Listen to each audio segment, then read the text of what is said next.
Then I can't find the darn file, and I'm like, oh. And at least this way I can actually even start recording from the house.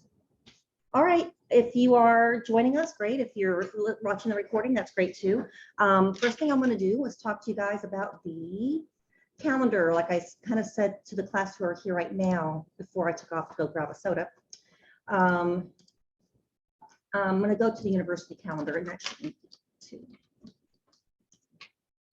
And that's always a question, especially at the end of any semester, is when's the last day of class? And, when are grades due? Things like that. So there's a little bit of good news when it comes to the calendar too. I'll talk about, there we go, academic calendar. And they've got summer showing automatically. So you'll notice the last day of classes is, last day of summer classes, August 11th, but we're going to meet until the 9th. Is that Wednesday? It's Wednesday, right? Yeah, well, we're going to meet till the 9th, but then I'll give you've got an extra couple days to get everything turned in. So it's going to be, that's going to be a good thing. Summer grades are due on the 15th, but I'm going to try to get them done before that, of course. Yeah, we get a few days to get grades turned in. And it's kind of interesting that sometimes commencement takes place before summer grades are due. But, if there's ever an issue with a student not passing a class and not being eligible for graduation, by this time we should know. So, y'all are good. All right, so there we go. There's that. I just wanted to kind of share that with you guys real quick. And if you go to our Blackboard link, our Blackboard page, let me open this for y'all. Ignore the dates on it because, of course, it's incorrect. Really, what's on the folder view is pretty much how we're going to do these things. I mean, here it says Sunday, August 11th, and that's not Sunday, though, was it? 11th is Friday.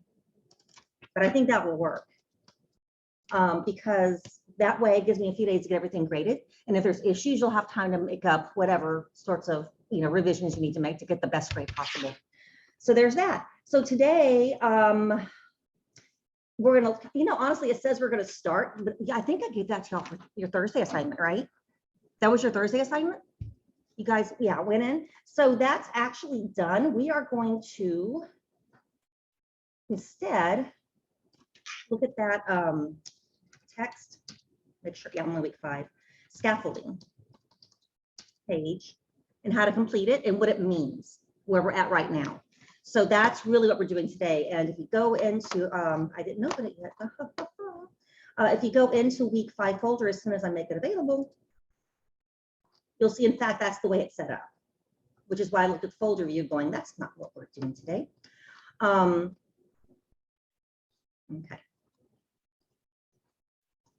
We're probably not going to have time for final presentation, so please don't worry about that when you see that here. But go ahead and scroll down here to where it says Wednesday and Thursday, what we're going to do it today. Text scaffolding page. I'm going to actually edit it so that we know that it's for Monday. We're going to call it Monday and Tuesday.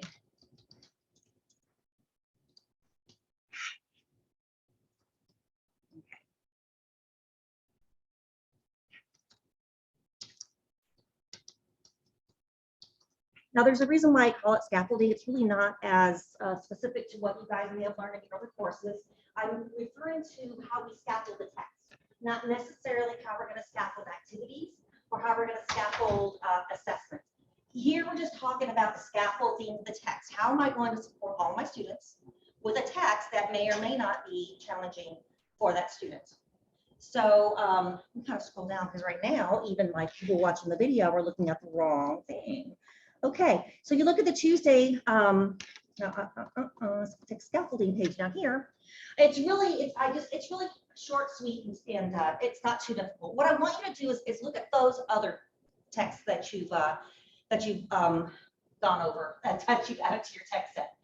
And in 4 more sentences, well, you're gonna start with that.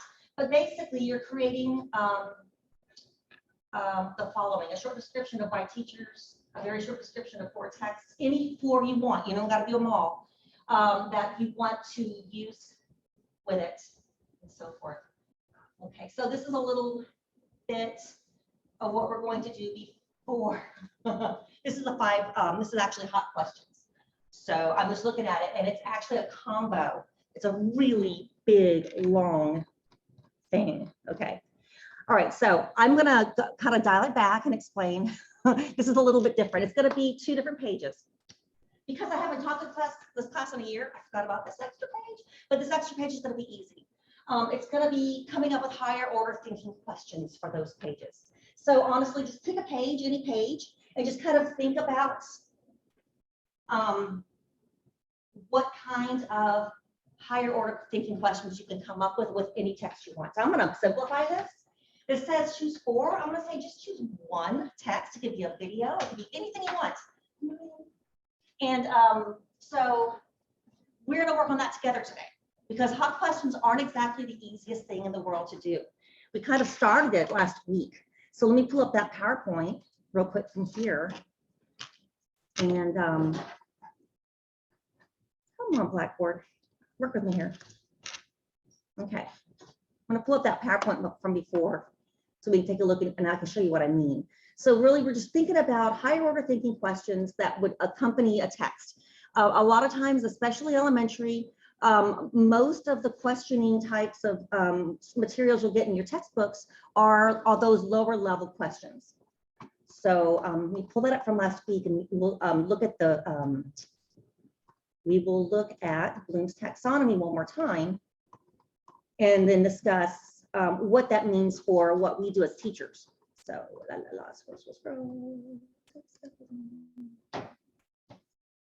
got way too many links. I'm really looking forward to the possibility of getting Canvas, because I can't tell my PowerPoints from my, there we go. Is this it? And they're all going here for some reason now. Thanks, learning. Bear with me. Sources. Okay, fingers crossed. There we go. Ha, ha, ha. So I'm back at the PowerPoint from last Wednesday when you were here. And this was about Bloom's taxonomy and about how sometimes questions that we're asking students related to a text or anything they're learning are at some degree of challenge or thinking that was going to be required for the students. And so a lot of times we'll see that students will get a lot of knowledge and understanding questions where they're asked to kind of regurgitate information they've learned, facts. Those are important for students to learn facts about what you're teaching. But it's also important to have them really use the information in a way that's going to help them think deeper and help them really evaluate. And you're kind of teaching them to be lifelong learners when you're having them address higher order thinking questions, higher order thinking. And we're going to practice creating just a few of those today. And it's really not all that challenging. So this is when this page, slide 7, might really come in handy for you guys. You know that we're going to try to move away from the lower 2, but I want you to try to think of kinds of questions you could ask students about your topic that you think would count as a higher order thinking question. And so let's choose a topic. Let's say I'm learning about the solar system. And I read it, we all shared a book about the sun. I'm going to try to think of a question to ask my students related to the sun that needs to be application, analysis, synthesis, or evaluation. Okay. So maybe if I'm teaching 5th grade, I might say, compare the size of the sun with the size of the earth, period. You know, how much, you know, just asking them questions to compare. That's really kind of not even that complicated, but maybe I could also ask, argue assess attach for evaluation. What do you think if what happened to the earth if the heat that the sun emits was reduced by 10%? That's a higher order thinking question, but you're asking kids to really evaluate, appraise, argue, assess. So you're thinking of questions that dig deeper, that may be addressed by the book you read, maybe not. Maybe you're asking them to really kind of think about themselves in the role of characters, or somebody in the role of a scientist, or whatever it is you're learning about. So these are going to help you come up with those questions. So moving right along. I kind of feel like we're doing 2 different things today, but actually I can probably save one of them for tomorrow, because I feel like if I move too fast through this, it's going to get confusing. And I see some nods, Winnie. Yeah, it's a lot. So, but that's basically what we're doing here. So when we come down here to talking about higher order thinking skills, hot questions, we are really thinking about more about those higher level skills. Knowledge and comprehension is fine, but we're really thinking about application, analysis, synthesis, or evaluation. What are some things that we can ask students about what they're learning? That's going to really have them thinking deeper about what they've read, not just having them come up with answers to questions that you know there's only going to be one right answer to. All righty, so we're going to practice with the Titanic books. I'm not going to make you read them again. I'm going to turn the lights back on. Okay, so we're going to kind of practice. You guys have all read one of those Titanic books. Hopefully, if you were here that day when we did Titanic. So here are some questions that could be related to the Titanic. What was the day the Titanic set sail? Is that going to be a fact question, or is that going to be higher order thinking? That's a fact question, right? So is it a good question to ask? It could really be. But let's see. All of these are basically knowledge questions. If I were to think of a deeper type of higher order thinking question about the Titanic, what are some ideas you guys might think of? And I'm going to go back to that list of words here. I can think of some right off the bat. Because I'm thinking of what would happen if. How can I start a question with what would happen if about the Titanic? What would happen if they listened to the other ship? There we go. We don't have one answer for that, do we? But the kids can think and talk about it and kind of speculate. They can assess, they can argue what they think might have happened. You could also say, what would happen today if a ship had hit an iceberg and had a leak? What would happen today? So we have expectations now. We know they learned some things from this wreck. It was tragic, but they also learned some really important things about safety, which is good. And so that could really kind of go into what you're answering. I might not get the same answer from more than one student, and that's okay. So with yearbooks, that's what I'm going to ask you to do. I'm only going to ask you to choose one. I'm going to simplify this page because I don't think it's that bad, but I do want you to come up with 5 questions about your book or your units. So some of them can be basic, straight up fact questions, right? So if I'm using this, and I'm going to do enabled editing, and I'm going to save this to our PowerPoint as well. I could say, what was the day that set sail? These are all really, really good. These could be good questions for like when the students are in their groups reading and they're doing a synthesis. But something I'm probably not going to read about, maybe I will.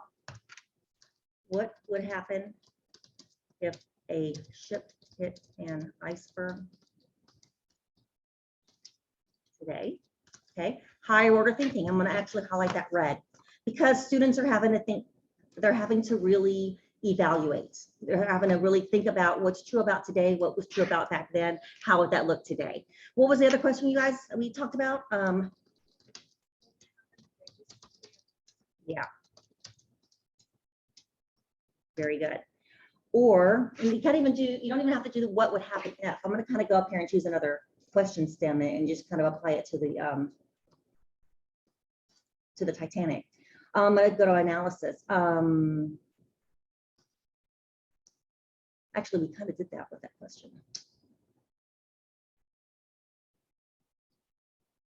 Okay. Oh, right here. I'm listening. I'm going to add to it. Okay, a Monday. How about you guys? Okay, so I could also say,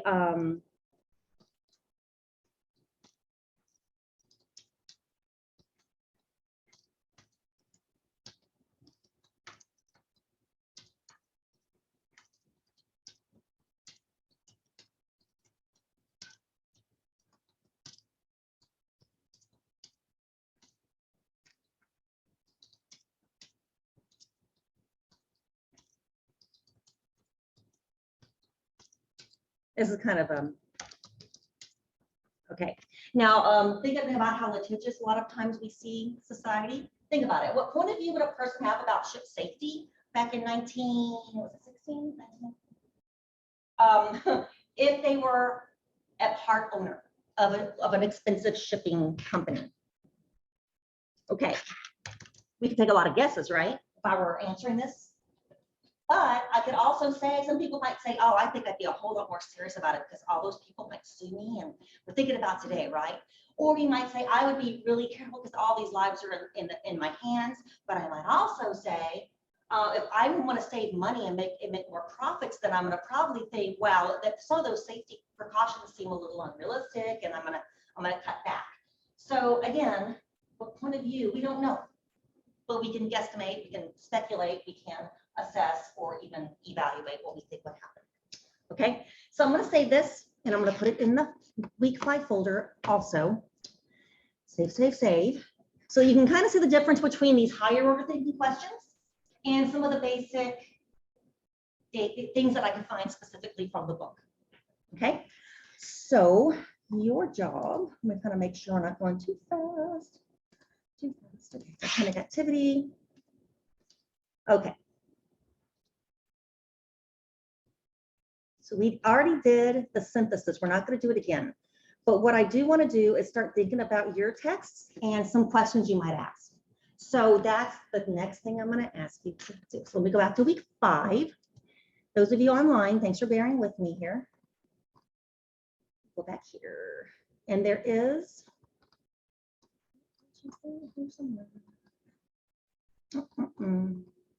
it looks like you found it. Where did you find that? Oh, is that the lesson planner? Okay. And it's in week 4 or 5? It's in 5? Thank you. Okay, I was like, I know that's somewhere in there. There we go. I've got too much stuff here. No, this right here. Thank you. Week 5, right? I'm probably, you know what? No wonder I can't find it. I'm in week 4.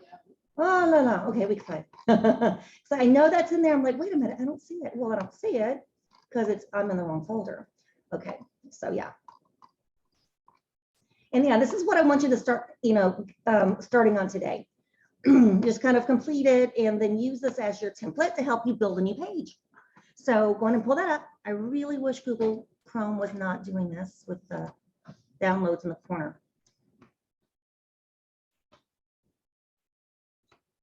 Okay, and in there, I've already got some samples of what questions might look like, but I want you to do your own. So if you scroll, you've got a guide for creating hot questions. Okay, this should help, I hope. So when you're thinking about higher order, these are the kinds of words you might see. This is actually a whole lot more simplified than that chart on the PowerPoint. If I'm looking for remembering, understanding, you know that I'm going to come up with straight up one answer is correct, any other answer is going to be wrong. But if I'm trying to really kind of increase the order of thinking, here with this half of the understanding, will, well, might not, should, could, wouldn't. That's going to help you kind of identify the kinds of responses that you're going to get from kids. What do you think might happen if? Do you think so-and-so should have blah, blah, blah? Does that kind of help? So what I want you to do, this is your guide. I want you to come up with 5 questions. Guys, 2 can be basic. 2 can be basic. Is, isn't. It can be straight up from the facts questions about your topic. But I would like at least 3 of them to be higher order. You can use whatever any kind of resource you want to, or I can even combine a mixture. This is probably one of the hardest things you'll learn to do as a teacher, thinking of higher order questions. Once you start practicing at it, and you get good at it. But that's the same for kids. They're not used to answering. So that's something that you'll have to actually even guide them through as well. Answering these questions and understanding. This isn't a test to see if you get the right or wrong answer. It's you reflecting and thinking deeply. And hopefully you'll have that opportunity to do that. So, all right. This chart does not mean you have to do one of every one. It's just kind of showing you that who is, or who was the captain of the Titanic, right? What did the Titanic hit to cause it to sink? So see how it kind of works? These are really basic, but once you start getting to will, won't, might not, it's going to be a little easier. You can use a text, or honestly, you could just use your topic in general. It's going to be easier. It's summer. I'm trying to make this easy. So those of you guys listening online, I'm going to ask you to build a new page. I'm going to walk you through it in a minute, but you're going to build 5 questions. 2 can be basic, remembering, or even understanding, but the other 3 need to be higher order questions where you're asking them to think more deeply about the text.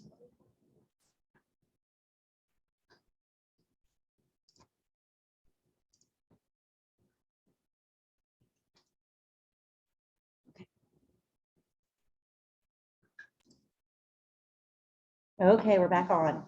All right, just so that you guys, and I'm gonna, guys, a lot of this you guys can do from home, so we'll spend some time here as long as you need me.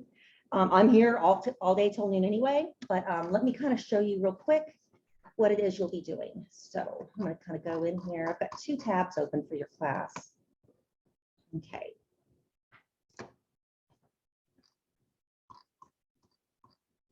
Right.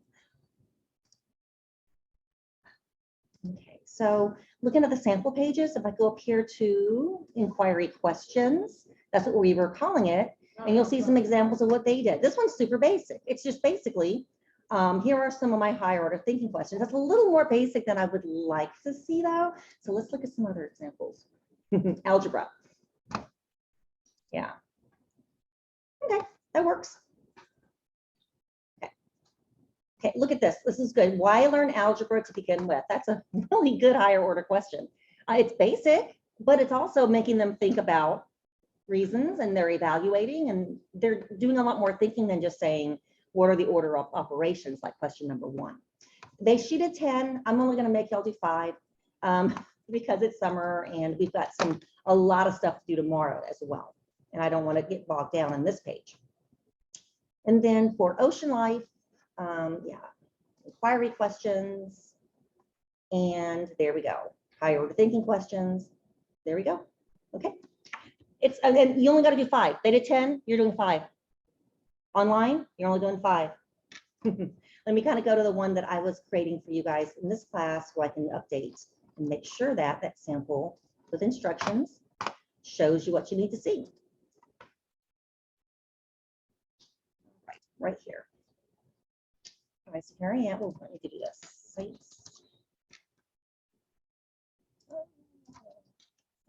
Google.com.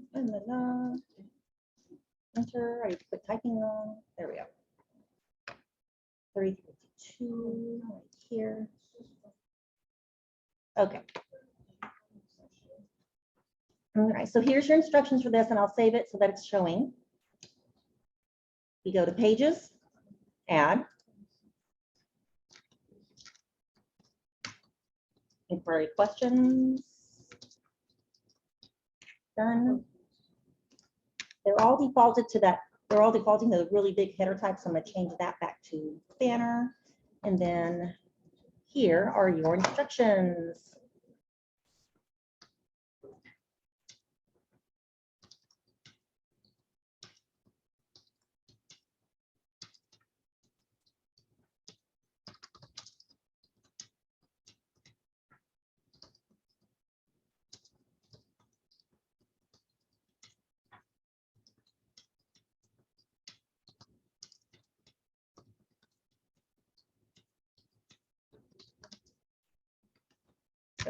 Here we go. Only 5. You guys are so lucky. Okay. All right. I'm going to give y'all a few minutes to mess around with that and do the about the topic. I think that's really what a lot of the students did last semester or last year. Focus on the topic, not necessarily a book. If so focusing on one book helps you, though, do it. That will make things easier. Is this pretty hopefully clear as mud?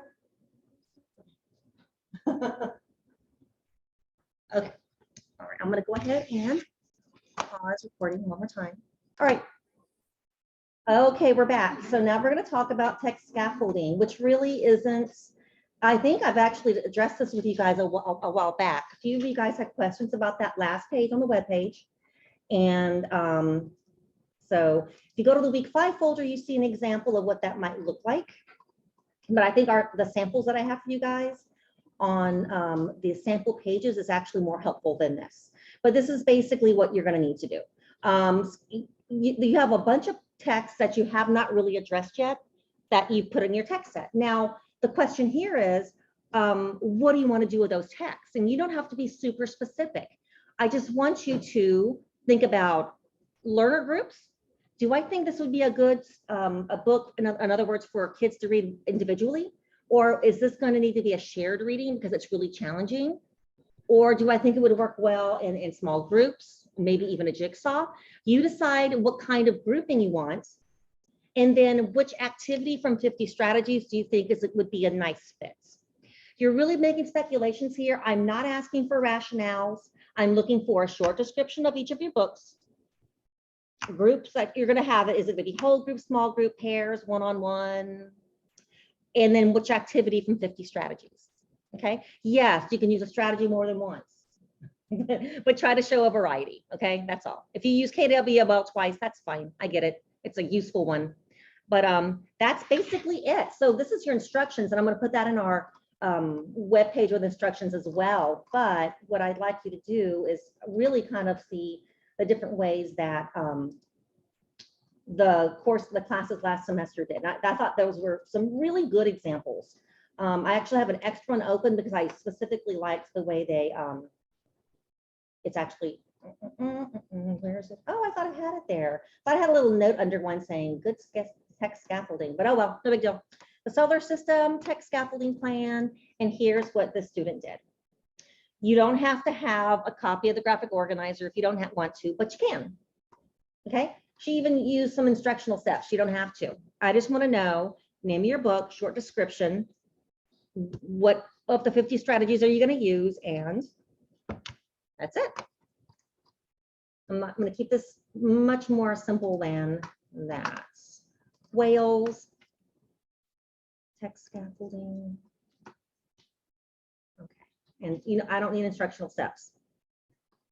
Sound good? For our final page, Mhm. what, I guess, what pages should we have? Good question. All right, I'm glad I'm still recording for this too. So what you need for that is, let me go over here to the main content page and then scroll, scroll, scroll. I've got a rubric somewhere. Final project rubric link here, and that's not really going to help you.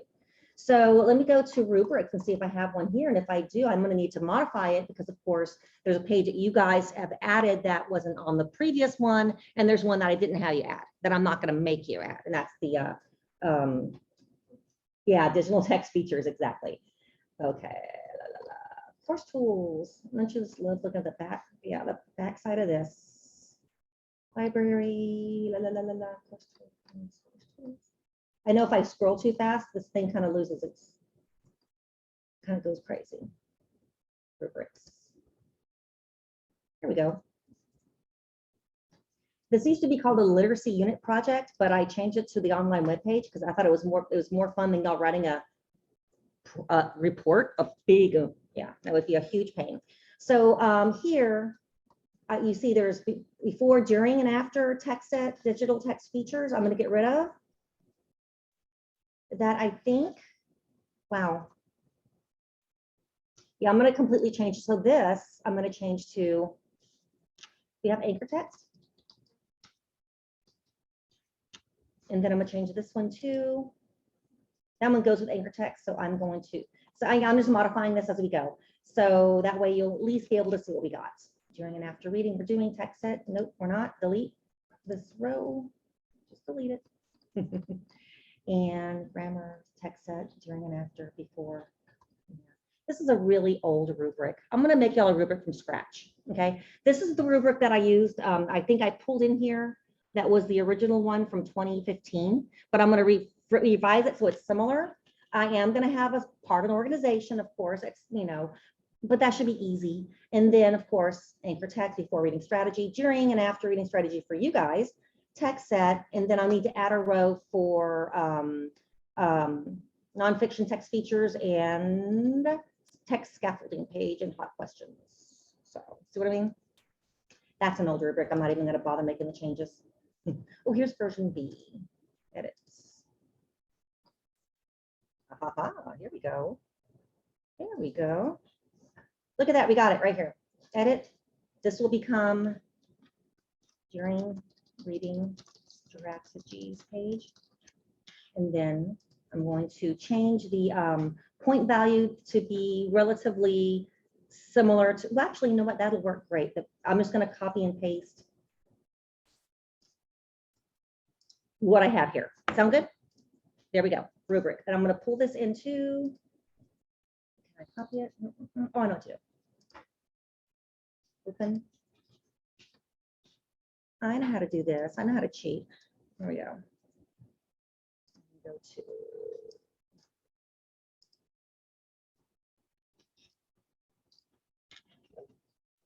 Tool.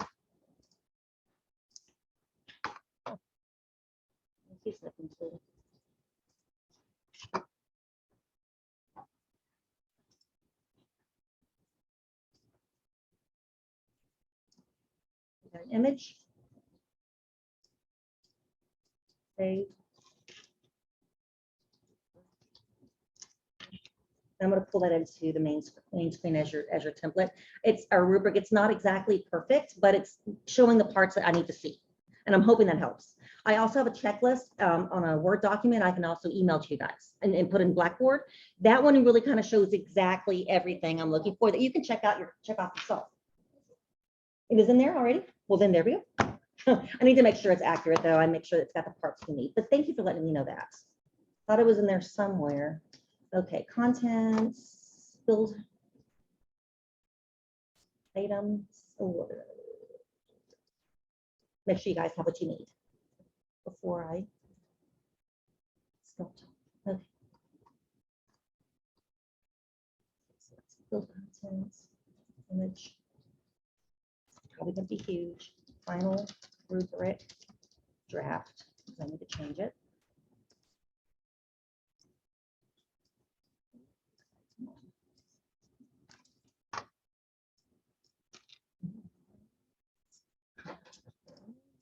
Nope, pictures. Yep. It's probably going to be huge, but it's better than nothing. The very bottom. Oh, it's not that bad. Nice. Well, there's the draft of their final rubric. I'm going to modify where it says during and after reading strategies so that it looks like what it's going to look like. Right now, it looks like I'm just kind of writing about, you know, nonfiction text or digital text features. But yeah, and of course, digital needs to be nonfiction. You know, it's draft. There we go. I'm glad you asked. I was able to do it now. All right. Otherwise, so you're going to build your hot questions page, which we're also calling inquiry questions page, and then also your text scaffolding page. So that's two things to work on. That's going to keep you busy. But tomorrow, if you want to come in to work with me, that's great. I'll be here anyway. If you want to just work from home, it's considered a work day. And our last actual official day is Wednesday. So let me know if there's any questions or concerns or anything like that. All right. Actually, let me check something out real quick. I'm going to go ahead and stop recording. If you guys have any questions, those of you guys that are listening online, you know how to contact me and I will help you out. Just let me know.